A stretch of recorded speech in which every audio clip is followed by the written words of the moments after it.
Hi, I'm going to talk about these two cultures of English pedagogy in Japan, Eigo and Eikaiwa, and use a particular lens to draw a conclusion about what the two cultures mean and why they might not be super healthy for teachers or learners in Japan.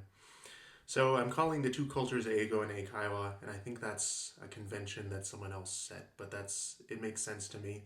It doesn't refer to necessarily just the classes, although Eigo, of course, is the name of classes in public schools where people learn English, and Eikaiwa is also the name of an industry that's associated with a particular methodology. But I mean the cultures that those uh, represent, or that the cultures that are most found in those locales, although not universally. So, and I do mean two cultures. So when I say Eigo culture or Eikaiwa culture, I don't mean just the methodologies that are practiced, but the goals that people in those cultures hold or the goals that those cultures endorse. The means, so this part is the methodologies, the means that they endorse for reaching those goals, and then also things that you might not think about necessarily, but like the terms that people use to describe teachers in those cultures, the stereotype representatives of those cultures, etc. So I'm not just talking about methodology, I'm really talking about two different cultures, and the lens that I use to analyze them will probably make that even more clear. So about me and why I'm talking about this, I lived in Japan for 12 years, pretty much from when I graduated college till a few years ago. And while I was there, I ran an Eikaiwa school. More on that later, I guess. For 11 of those years, and then for the last bit, also worked at university. I was part of a big teachers organization in Japan where I was an officer and several of these special interest groups. And so I've experienced a few of the different milieu that practice one or both of these cultures. One thing I never was an ALT, but ALTs will probably recognize a lot of what I'm talking about here too. So, the two cultures I'm calling Eigo and Eikaiwa, and let me just briefly define what I mean when I say the goals and the means and the stereotype representatives and so forth. So, Eigo is the pedagogical culture around the explicit study of English in order to advance socially within Japanese culture, specifically through its mandatory education system and the tertiary and mandatory education system. So junior high school, and university are all places where you can see this culture practiced widely. Um, and the means are the almost universal within those milieu uh, method of studying English by translating it into Japanese, by studying explicit rules for translating English into Japanese, which people often call learning grammar, but it's a very particular type of grammar, and also a particular way of studying vocabulary. So vocabulary is, like grammar, mostly studied through translation. Um, and the places that practice this, like I said, are mostly public schools, but you can find it in a variety of other contexts if you know what to look for. For example, if a private company holds TOEIC classes for their workers, those more likely than not will resemble this Eigo culture. And the teachers have sort of a stereotyped representative, which is the Japanese public school teacher of English. Um, this isn't fair, but it is a stereotype. Stereotypes are usually not fair, right? Um, and as we'll see when we get to the Eikaiwa culture, there's a stereotyped counterpart in the native speaker teacher. So Eikaiwa culture is a counterpart. Compared to the Eigo culture of uh, advancing throughout Japanese society by formally studying English, Eikaiwa holds that you should try to become an international person by experiencing English, by learning by doing, right? So you're supposed to learn English by using it, by conversing, and the people you're supposed to converse with are native speakers. This is mostly practiced in the Eikaiwa, which is the conversation school industry, especially by the most visible representatives, the ones who advertise on TV like GABA or Nova Um, the the industry, aside from the big chains, will have a lot of variety in the types of methodologies they practice and the demographics of the owners and things like that. But they don't advertise as much, as at least not on TV. So the big chains get to set the norms for the culture and set to a large extent the expectations of the students. Um, so you'll find a lot of, especially if you work for one of the big chains, you'll find this culture very openly embraced and used in advertising. Um, Also, if you're in like an ALT in a junior high and you're responsible for the oral communication classes, you might be sort of the emissary of Eikaiwa culture into public schools. Um, and if you work as an ALT, you definitely know the demographic characteristics of the usual ALT. They're usually hired sort of as an emissary of, literally as an emissary of another country. And they're the countries that are, who was it? Kumari Vadivelu called the inner circle. So, Britain, North America, Australia, New Zealand, um, sometimes South Africa gets thrown into. And these are the people that are considered native speakers and the purest examples of the native speaker ideal who's supposed to impart the experience of speaking with a foreigner as a way of learning English. And again, it's not fair to people who fit these demographic characteristics because a lot of them are experienced teachers and professional, and a lot of them speak Japanese and don't necessarily want to be lumped in with ALTs or neophyte Eikaiwa teachers. But again, the two cultures have these stereotyped representatives, right? If you're in sort of a gray area, you might be lumped in with one of these groups, regardless of what may actually be true about you and your language background.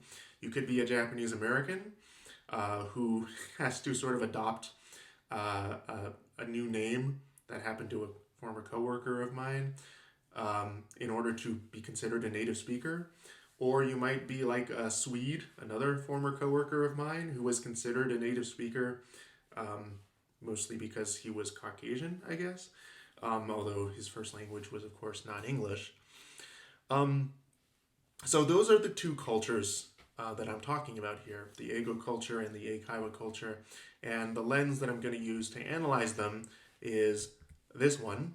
It's called strain theory. It originates with a sociologist called Robert Merton, who I learned about back in my undergrad. It's just one of those ideas that stuck with me for a while. So strain theory is a way of analyzing the causes of deviance, in particular criminal deviance, but it works for other kinds of deviance too in society, by analyzing the goals and the means that a society accepts. So if you also accept the goals that society accepts, and you accept the means of reaching them, you would fit into this blue box here of conformity. That means you agree that society wants you to become this, and you think that's a good idea, and you agree with society's means of reaching it. For example, in America, you might want to be wealthy, and you might agree that working hard is the best way to get there, right? Or you could reject the means but accept the goals. So you accept becoming rich as a goal, but you reject the means, and maybe you decide to rob banks or something, right? So you reject the means of working hard, although robbing banks is probably also pretty hard. You can also do the opposite. You can reject the goals, but still practice the means. It's called ritualism, meant to evoke like performing a behavior in a ritualistic way, like for no reason. So you could be working hard and not have any hope of becoming wealthy. Sorry if this is a friend of yours. It was just the image that came up. Or you could give up on the goals and reject the means. You could decide, I don't want to become rich, I don't want to work hard, I'm just going to watch Twitch all day. That's called retreatism. Okay, so that's the lens. I'm going to apply it to Eigo culture and Eikaiwa culture. If you're a conformist under Eigo culture, you might agree that social advancement within Japan is your goal for studying English, and you agree that learning the conventions of translation is the best way to do that. And you might just spend a lot of evenings at home with a study book, like the ones that come with the little plastic sheets that hide some of the words. You always see those people on the train, right? Or you could reject the means. You could accept that social advancement is still the goal, but say, no, I don't think that's the best way of doing that, though.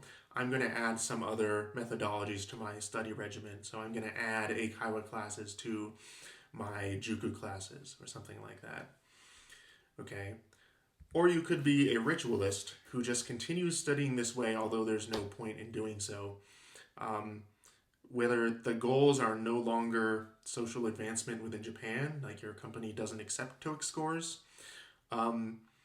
or you don't have any hope of going to college, you still think this is the best way to study, and whenever you study English, you do it this way. Okay. Or you could reject the goals and reject the means and just say, I'm Japanese, I'm in Japan, I don't need English, why am I doing this? Right? I don't think this is a good way to study, and I don't particularly care about learning English in order to go to university. So this book is sort of a cautionary book against English, introducing English to elementary schools. And one of the author's arguments is that not everybody in Japan needs English, which is something you hear a lot from people who have given up on learning English. And maybe it's true. Okay. So in Eikaiwa culture, conformity would just be accepting the goals of becoming an international person and accepting the means of learning by doing, by experiencing conversation with native English speakers. And it might look something like this. Or you could say, I do want to be an international person, but I don't want to do it by just talking to guys who make $30,000 a year working for Eon. I'm going to add some other like self-study regimen to this, right? I'm going to take my teacher's offhand comment that maybe I shouldn't just be paying for these lessons every week. Maybe I should also be reading books more, doing extensive reading. Maybe I should be using a corpus to study. Maybe I shouldn't just rely on conversation to get where I want to go. The opposite could also be true. People enroll in Eikaiwa with no hope of advancement, with no hope of becoming an international person, just sort of for something to do, or just because they don't know what else to do with their weeknights. One of the references I'll have at the end of the video has a term, one of the Kubota articles has a term called casual leisure. I think a lot of Eikaiwa ritualists fall under this category. Casual leisure is basically leisure with no hope of progress, right? Or goal of progress. And then you could also just say, I don't want to be an international person, and I don't believe in talking to foreigners in order to get better at language, so I'm just going to say I don't want to do any of this. And I'm using the same book as an example. Okay. So to put my thesis into words and why I use this lens for looking at Eikaiwa and Eigo culture is that you might have noticed, if you have any training in, modern methodologies in SLA or ELT or any other acronym. Those aren't acronyms. Those are abbreviations. Anyway, you probably noticed that neither one of those is a complete language course, right? You can't just translate words back and forth and expect to be good at a language. You can't become good only by speaking, although some theorists would say that that's possible. But most people now say you need to supplement that with at least some kind of explicit grammar focus, right? So the conformists in either culture are not getting a complete language education. And the innovators might. But again, innovators are a form of deviant in either culture. They're not embracing the correct means that culture endorses. So, of course, they're less common than the conformists. To give another example of why I think this is unhealthy, imagine if you were trying to learn the piano and you definitely had to have two different teachers because one teacher could not read sheet music and the other teacher would never let you touch a piano. It would be very hard to get good at piano that way. But these two cultures of English education in Japan make English learning that way for a lot of students. So, if you're going to be teaching in Japan or learning in Japan, I recommend you don't adhere too closely to either one of these cultures. And my own personal recommendation is you find a small language school owned by someone within your community who has been there for a while and has some kind of teaching background, not just someone who has run a successful business for a long time. Um, Look at their methodology, talk to them about what they think makes a good language learner, what makes a good language teacher. Um, and don't go to one of the chains, don't rely on Juku, don't rely on your public education. Okay, so I've got some references now. These are people who've said a lot of the same things I've said, but probably better. Well, definitely better. And in more detail. And you can see people have actually been writing about Eikaiwa culture for quite a while. Kubota is a good place to start. I think she was saying a lot of things about the Eikaiwa industry before a lot of other people were. And there's a new book that just came out. I think it's called Teacher Narratives in Eikaiwa or something like that. And that looks very promising too. I haven't read it yet, but I do recommend it. All right. Thanks for listening.